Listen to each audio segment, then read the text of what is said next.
Nous vous adressons bien le bonjour. Nous continuons toujours sur le développement de notre grand thème, maladie chronique non transmissible et la pratique d'une activité physique et sportive.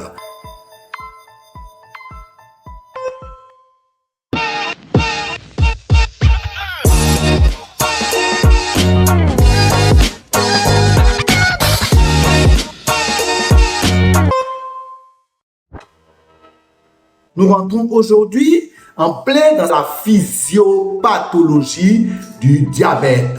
On pourrait dire entre griffes le mécanisme de fonctionnement d'une maladie. Il était important de saisir ce qu'on appelle l'hyperglycémie. Donc quand nous parlons de glycémie, il s'agit de la quantité, sinon du taux de sucre dans le sang.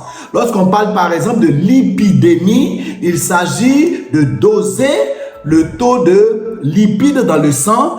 Le principe fondamental au niveau du diabète, c'est la fluctuation du taux de sucre en hausse. Parce que là aussi, il peut exister, à contrario, une hypoglycémie qui va concerner la diminution anormale du taux de sucre dans le sang. Mais dans le cas du diabète, il s'agit d'une hyperglycémie, c'est-à-dire une augmentation anormale du taux de sucre au-delà des 1,1 g par litre au niveau du sang. Le développement de la physiopathologie du diabète va passer par quelques petits sous-chapitres afin de pouvoir faciliter votre compréhension de ce mécanisme d'action de la maladie. Le premier sous-chapitre va concerner l'énumération des différents types de diabète.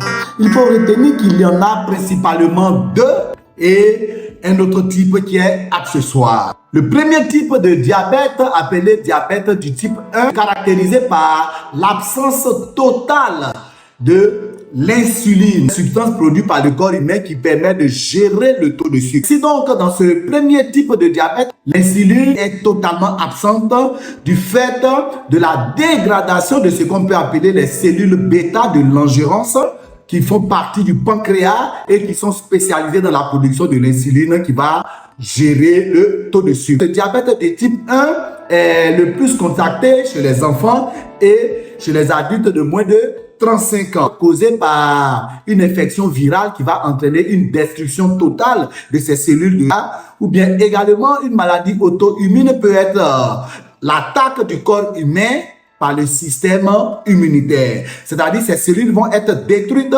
par un système immunitaire défaillant. Le diabète de type 1 est un peu rare, mais est le plus souvent aussi constaté par une maladie qui a causé une autodestruction des cellules bêta de l'endurance. Le diabète de type 2 est le diabète le plus répandu constaté au niveau des personnes de plus de 35 ans, voire 45 ans et au-delà, lié à un mode de vie qui est essentiellement la cause fondamentale qui va prédisposer à ce deuxième type de diabète. Mais déjà, il faut signaler que ce soit le diabète de type 1 ou bien le diabète de type 2 surtout, on a une forte prédominance héréditaire. Ainsi donc, un fort facteur génétique est à incriminer dans les diabètes de type 2 et de diabète de type 1.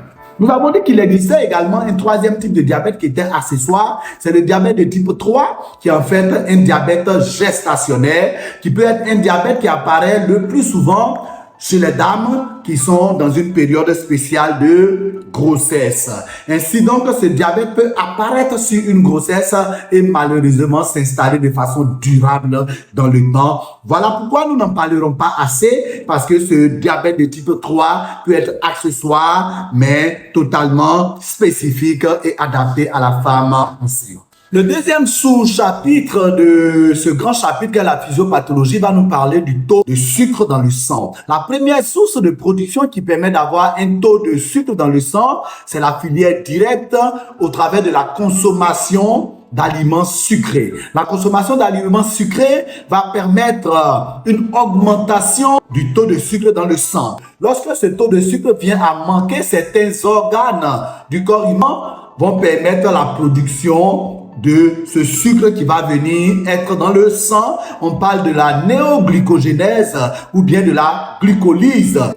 Le sucre dans l'organisme et dans le sang constitue essentiellement la source d'énergie qui permet le fonctionnement de tous les muscles et qui nous permet d'accomplir tous les mouvements que nous voyons. Ce qui va être problématique, c'est malheureusement l'augmentation du taux de sucre au-delà de la norme. Il faut souligner ce qu'on appelle une hyperglycémie postprandiale.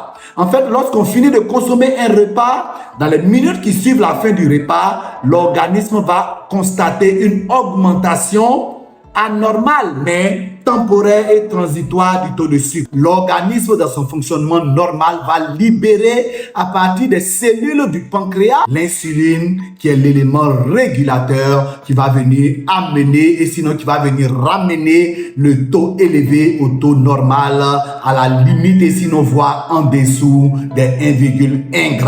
Le sucre est vraiment capital, comme nous l'avons vu, parce que il va permettre le fonctionnement des muscles, il va permettre le fonctionnement du cerveau, il va également aussi constituer les sources des réserves qui vont permettre à un grand nombre d'organes au sein du corps humain de pouvoir rester à leur bon niveau. Le troisième sous-chapitre va concerner l'utilisation et sinon l'absorption du taux de sucre au niveau des organes du corps humain. Lorsque le taux de sucre est augmenté au niveau de la circulation sanguine, l'insuline va détecter en un premier lieu une augmentation anormale du taux de sucre dans le sang.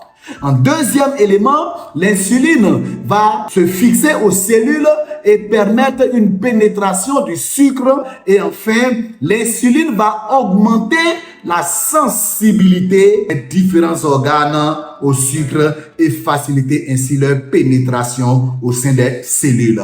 L'insuline va se fixer essentiellement sur les tissus musculaires afin de pouvoir permettre au sucre d'être transformé en énergie qu'on appelle l'ATP. Il faut savoir également que l'insuline va se fixer sur les cellules du foie et faciliter leur pénétration dans le foie afin de constituer un stock de sucre dans le foie, ce qui va être la deuxième source de production de sucre que nous avons appelée la néoglycogénèse en cas de besoin. Il faut également souligner que l'insuline va se fixer sur les cellules adipeuses qui sont les cellules constituées de graisse et constituer également un autre stock qui va permettre une néoglycogénèse en cas de besoin de l'organisme au niveau du sucre. Voilà essentiellement le rôle, l'action et le principe de fonctionnement de cette insuline qui est la molécule la plus importante dans la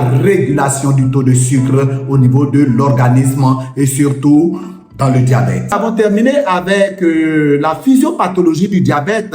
Nous avons compris quelles pouvaient être les causes du diabète, soit une maladie auto-immune ou soit le diabète est lié à des mauvaises habitudes alimentaires, des mauvaises habitudes dues à une inactivité qu'on appelle la sédentarité. Des personnes qui ne pratiquent aucun sport vont être en surpoids. L'obésité est également aussi un facteur de risque qui va entraîner l'installation du diabète. Partager une telle vidéo peut sauver des vies.